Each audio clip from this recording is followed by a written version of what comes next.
नया बिहार है, युवा बिहार, वो ठीक है, आपने बिजली दी, घर घर बिजली पहुंचाई, नल में जल आया, बिजली सड़क पानी से ऊपर मांग रहा था क्या बिहार? और वो मुद्दे बना लिए विपक्ष ने।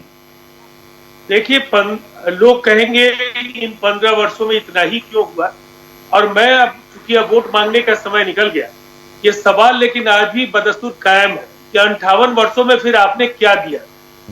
अगर ये सब कुछ नीतीश कुमार जी को इन्हीं 15 वर्षों में करना पड़ा तो निसंदेह आप आज रोजगार का सवाल खड़े कर रहे हैं, लेकिन आप सड़कों को आप नकार नहीं सकते, बिजली आप नकार नहीं पाए।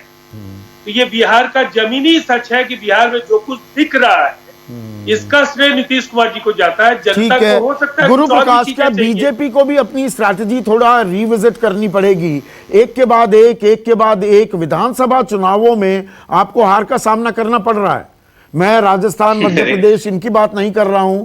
लोकसभा चुनाव के बाद वो हरियाणा हो, दिल्ली हो, झारखंड, और अगर ये एग्जिट पोल एग्जैक्ट साबित हुए तो ये बीजेपी के लिए भी थोड़ा अपनी स्ट्रैटेजी रिविजिट करने की बात दिखाई देगी। हार का सामना कहां से सवाल खड़ा होता है संदीप जी। मैं परसों भी आपके पास आऊंगा और हम लोग इसी पे चर्चा करेंगे। अभी भी आप तमाम एग्जिट पोल उठा करके देखें, बहुत सारे एग्जिट पोल ऐसे जो 120 122 काफी थिन वेपर मेजोरिटी दे रहे हैं, तो अभी इसमें स्पष्ट नहीं है। जैसे मैंने कहा, ओपिनियन पोल हम लीड कर रहे थे, एग्जिट पोल ये लीड कर रहे हैं, तो ये सब कॉन्वर्सेशंस तो चुनाव के नतीजे आने के बाद बदलाव आया ना। ओपिनियन पोल आप लीड कर रहे थे, एग्जिट पोल में आप पिछड़ गए, तो कहीं ना कहीं बदलाव के संकेत हैं। संदीप जी, आपको ही पता है कि ओपिनियन पोल का सैंपल साइज कितना बड़ा होता है एग्जिट पोल के सैंपल साइज से। उस डिबेट पे नहीं जाऊंगा मैं, इसीलिए सबसे बड़ा जो सैंपल साइज है वो परसों हमारे सामने स्पष्ट हो जाएगा। और तमाम, देखिए, मैं आंकड़ों में नहीं जाऊंगा, नहीं, परसों हम पूरा विश्लेषण करेंगे, पर मैं ये कह रहा था कि बीजेपी को भी, चाहे बीजेपी बिगर पार्टनर, आप कम से कम जो बहुत सालों से लड़ाई लड़ रहे थे वो लड़ाई भी शायद आपने जीत ली है, अब आप बिगर पार्टनर हो गए हैं। फैजल अली कुछ कहना चाह रहे थे, एक क्विक कमेंट चाहूंगा, उसके बाद कंक्लूडिंग कमेंट सौरभ का। मैं ये कह रहा हूं कि देखिए, जब ओपिनियन पोल आया था तो ये लोग उसकी वाह कर रहे थे, और आज जब एग्जिट पोल आया है तो उसके सैंपल साइज पर क्वेश्चन कर रहे हैं। रिजल्ट बिल्कुल क्लियर है कि 10 तारीख को सत्ता से स्थानांतरण हो रही है।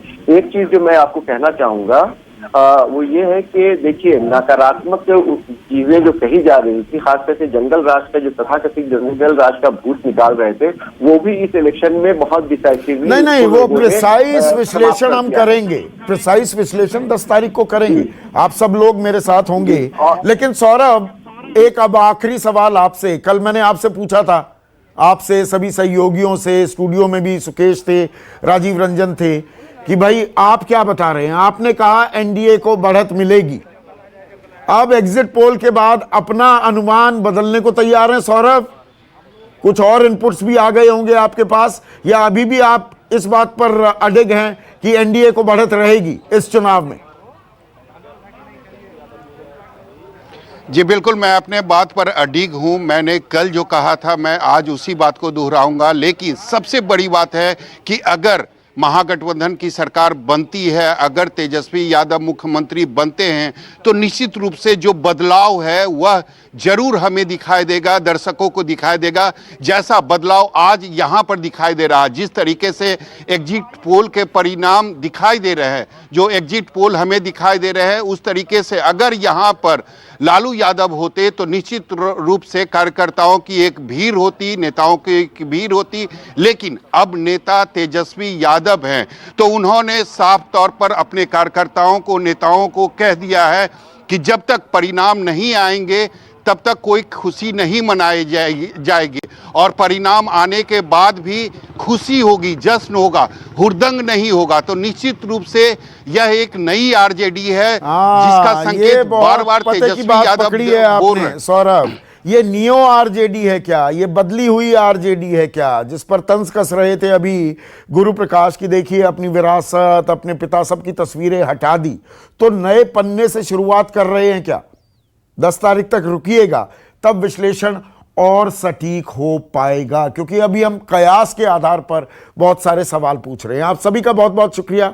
इस खास पेशकश में बस इतना ही। नमस्कार, मैं हूं मानक गुप्ता। अगर आपको हमारा ये वीडियो पसंद आया हो तो इसे लाइक और शेयर जरूर करें, और हां, हमें सब्सक्राइब और फॉलो करना ना भूलें। ताकि आप देश और दुनिया की कोई खबर मिस ना करें। तो जुड़े रहिए हमारे साथ और देखते रहिए News 24।